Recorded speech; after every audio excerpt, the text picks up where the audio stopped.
Bonjour les gars, bienvenue dans cette nouvelle vidéo.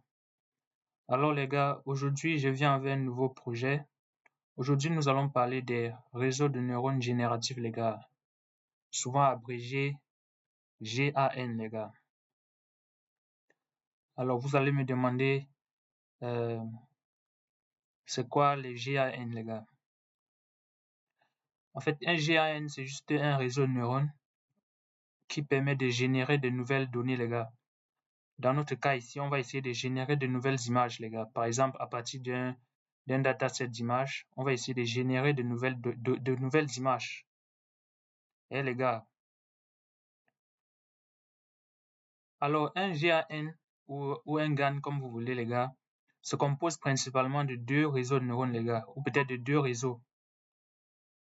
Eh les gars, le premier réseau, c'est celui qu'on peut appeler le réseau génératif, et il y a le discriminant, les gars, ou le réseau discriminateur.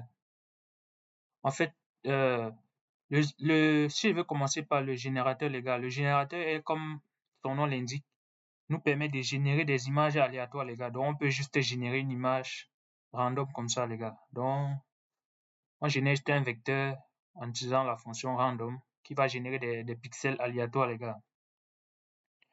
Et le but du générateur est de générer des images réalistes, les gars, donc qui ressemblent aux images qu'on a dans notre base de données, les gars. Donc, on a d'un côté le générateur, les gars, et de l'autre côté, on a le discriminateur, les gars.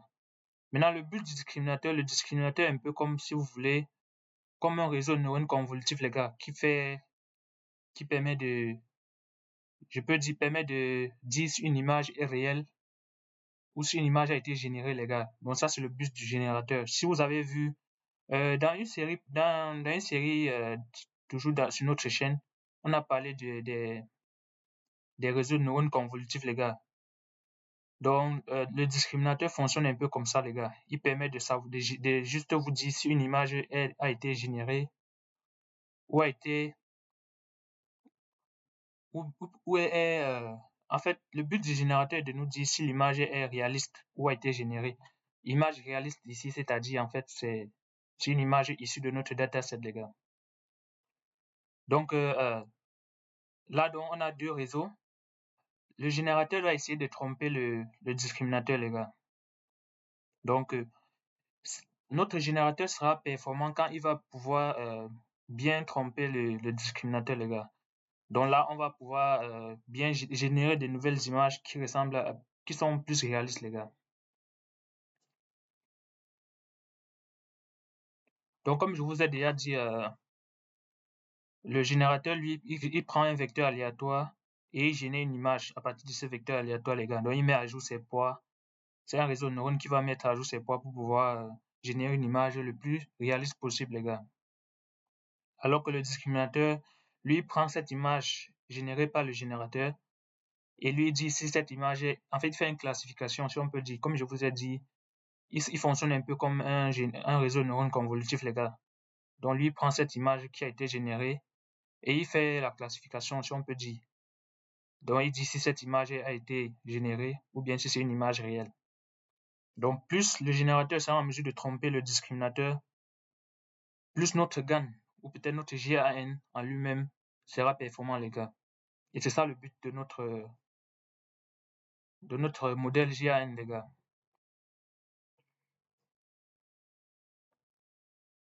Donc, je vous ai déjà expliqué un peu brièvement comment ça fonctionne, les gars. Je ne sais pas si c'est clair pour vous. N'hésitez pas à me dire en commentaire si ça n'a pas été très clair, les gars.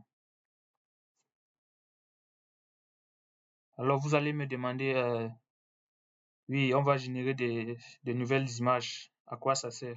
Eh, les gars, en tout cas, je sais que vous avez déjà eu à utiliser beaucoup de modèles génératifs pour générer des images, par exemple pour générer vos flyers ou peut-être pour générer juste des choses comme ça. Mais ce sont des choses qui sont beaucoup utilisées de nos jours, euh, qui sont beaucoup utilisées, les gars. Donc, les gens en parlent même des... Si vous avez entendu même parler de deepfake comme ça, deepfake, pour générer des images ou des vidéos entièrement générées, les gars, par l'IA. Donc, c'est ça un peu le but.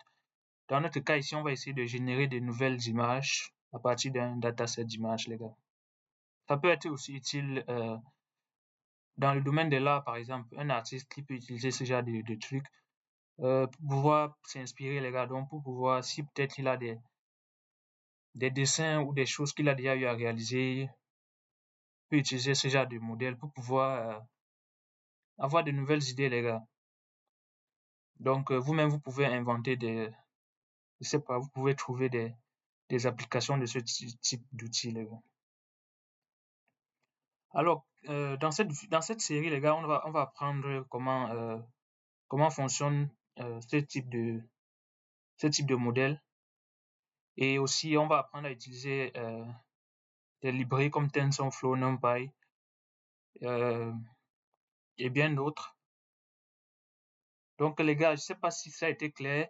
Et les applications, comme je vous ai dit, les applications de ce type d'outils, on peut en trouver, les gars. Vous pouvez vous-même en trouver.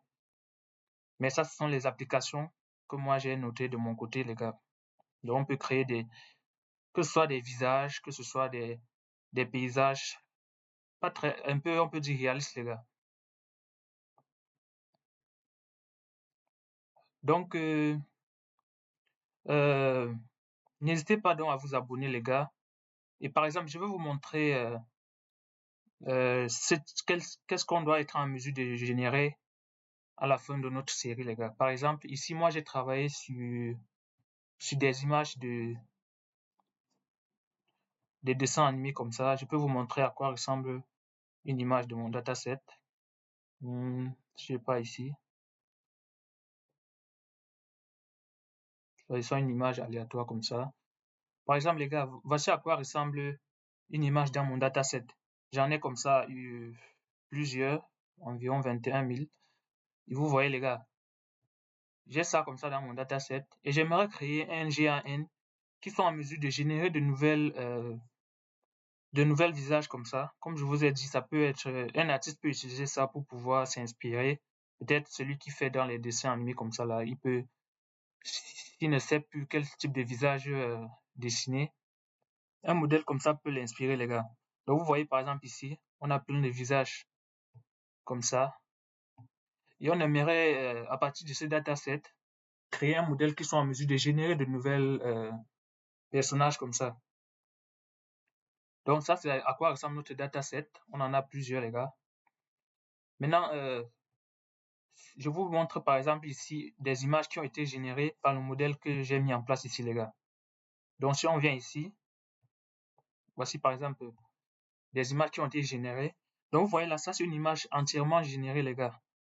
C'est vrai que c'est pas le plus beau visage, mais on a au moins quelque chose, les gars. Donc ça c'est ce qu'on doit être en mesure de faire à la fin de cette série, les gars. Mettre en place un GAN qui génère de nouvelles images comme ceci, les gars. Donc, vous voyez que ça peut avoir plusieurs applications. Peut-être vous ne voyez pas ça directement, mais ça peut avoir des applications très pertinentes, les gars.